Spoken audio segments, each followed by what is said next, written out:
If you can hear me, answer yes. Yes. Through the power of electronics, I have just recorded all your yeses, and tomorrow I will take all your money out of your bank account. No, actually why we're doing this is I preached at the 5 last night, and after I went outside, everybody kept coming up and what did you say? What did you say? I couldn't hear you. I was moving the mic too far down. So if you can't hear me, if I do something like that again, come out and tap me on the shoulder and stop right during the homily so that you can hear me, okay? Especially the people in the side room, any of you. Send the ushers down, scream at me, stamp your feet, because I want you to hear, okay? Today, as Father Reeves said, is Divine Mercy Sunday. Sister Faustina had many revelations, and after her death there became great devotion to her private revelation. And after many years, John Paul II, the Pope, made that a universal feast, that all of us would be able to celebrate that great understanding of God's mercy that is given us through the Divine Mercy ceremony. And so therefore we celebrate that today, and we're very mindful of the mercy of God. At 3 o'clock this afternoon, we'll have a special holy hour to meditate on the divine mercies and to help through Sister Faustina to come to a greater understanding of that great gift of God's love. Every first Sunday at 6:30, we also have a holy hour dedicated to the divine mercies. So it's a very great devotion that are run by laity here that enable us to come to a deeper understanding of God's mercy. 2 years ago, our present Holy Father declared the year of mercy, and it helped us to understand how important mercy was. And one of the reasons we celebrate it the Sunday after Easter is because we have just experienced in the nth degree the mercy of Jesus through his death and resurrection.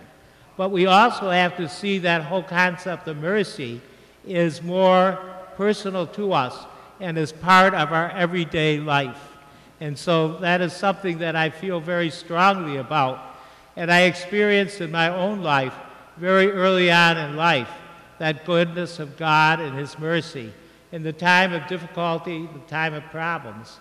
When I was 4, my mother died, my father had already died, and my sister, who was only 19 at the time, came home to be head of our family. I had 2 brothers and myself, and she did a wonderful job raising all of us, but especially me. She taught me many things. She was my mentor right up until the day that she died, because she had that special appreciation of God's love and God's mercy. And so today I remember that. I also remember that through my growing years, the church was such an important part of my life. The church was a very dedicated calling to me. And I, even as a young lad, loved to be at church, loved to serve at the altar of God. My brother, Jack, was a layperson and stayed that, became a father of 5 children, and was very spiritual throughout his whole life. And he was an inspiration to me. My brother was a priest and made it easy for me when I received the call of God to say yes to that call. And that was a wonderful gift, God's mercy. And through these 51 years that I have been a priest, I have been blessed with the mercy of God. I have had wonderful assignments. I have been with wonderful, great priests. I have had great staffs, and I have great people. But 35 years ago, I was installed as pastor here at Holy Cross, and that was a great day for me. Never in my wildest belief did I think I would be here 35 years later. That's unheard of in today's. I'm the oldest priest in captivity right now who's a pastor. And so therefore, they've been great years. I have been blessed by all the served, the priests I have been with, the lay staff that has been a great gift to ministry in our parish, and you, the people, who minister and bring love to others. It is a fantastic, great parish, and I'm very, very pleased to have been blessed with these 35 years here. During those years, there have been difficulties, there have been struggles, just like there have been in your life. And many times I have been part of your struggles, part of your difficulties. I've been there for your days of joy, and I've been there for your days of mourning. And that is very important to me, that I always recognize that you gave me energy, you gave me strength, you gave me love, and that is an important thing. I also apologize because I am human, and many times I failed in my duties. Many times I was not able to be the person, the priest I wanted to be to you. And so therefore I apologize to anyone I may have offended during these years. But I also rejoice because of the great blessings that Holy Cross has been to me and to you and to our church. And so today I come here after going through one of those times of difficulty.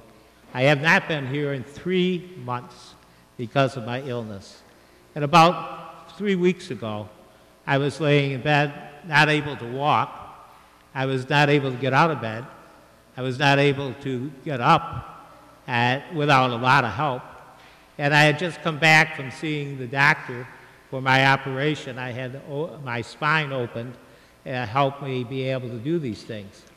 And I'm thinking, you know, I once said, when it comes time for me to retire, I will know that time. Well, if I can't walk, I can't get up, can't get out of bed, I can't do these things. I'm not going to rehab for the next year and a half probably before I come to the full effect of the operation. I had to call the bishop and talk with him because I knew it had come time for me to retire as pastor of Holy Cross. And I did that with a heavy heart, but also with a peaceful heart, because I knew that it was time. I knew the Lord gave me the message. I knew that I had always said I would know when. You know, one of the things that I had always used as a criterion over the 35 years that I was here was the fact that if I wasn't doing anything new with the parish, we weren't having new things happen because of me, it was time to move on. If I haven't been here in 3 months, nothing new has happened from me. That doesn't mean the parish hasn't went well. My great staff, the devotion of all of you, Father Reef and Father George and Deacon Joe, my professional staff, our volunteer staff, even with Mary Jo out, have all filled in and made everything happen. In fact, it's run too damn good, you know? I mean, I was feeling bad. Why is it running? I'm not there. How's it running good? And yet it did. That's because of the spirit of this parish. I remember, I've been here about 18 years at the time, and I was meeting with a diocesan group, and one of the priests in the group said to me, you know, Tom, when you leave, the parish will fall apart. I said, you don't know anything about Holy Cross Parish. You're crazy. It will not. It's been a strong parish before I came, and it'll be a strong parish after I leave, because it's the people that make the parish. You are the people that do the ministry. You are the people that carry on the work. You are the people that bring God to our community and to this location. And so I am very, very thrilled that this parish will be strong, and I know it will be. I know it will open its arms to the new pastor as you opened your arms to me. And if anybody I hear is saying, well, Father Wheeland wouldn't have done it that way about the new pastor, you're going to be in deep trouble with me, okay? It's going to be a change, but change is good. Change is the hand of God. If 35 years ago Father Patrick O'Malley did not retire, I would not be here. That was a great gift to me. And Father Patrick O'Malley was one of our great pastors. And so therefore all I've done is to try to carry on the great tradition of Holy Cross. Carry on the ways that we bring love to one another, the ways that we hear the Word of God and proclaim the Word of God. And I made up my mind that if I can't be here to celebrate Eucharist with you, I can't be present to you to help you in the ways that I should, it's time for me to move on. Now, I'm not going to hide. I'm not going to get lost. But I am going to move. I'm not going to stay with the new pastor. That would be a kiss of death for the poor guy. I need to get on my own. I need to be independent. I need to find new ministries, which I will do. But I'll always be there for you. Just give me a call. I'll always be there. I've been blessed because when I turned 70, Bishop Clark allowed me to stay on, even though that was the mandatory retirement age.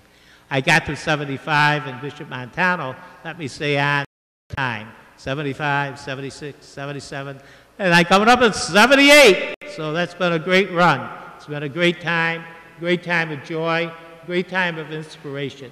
You have inspired me to do the things that I need to do. And I will continue to do those things.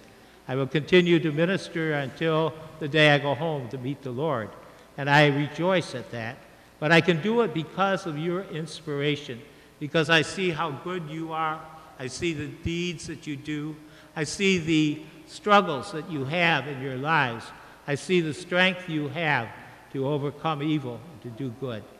The gospel today talks about the resurrection, talks about Jesus appearing to his apostles. And he says to them, peace be with you.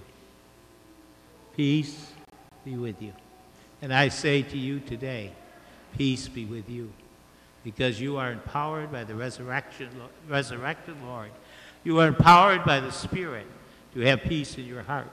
As I have peace in my heart about the decision I have made, I don't want to leave, but I know that it is time. I know it is the plan of God, and I very willingly do that, so that you may grow stronger and better as a parish and become even greater than you are now. God bless, and thank you for these 35 years.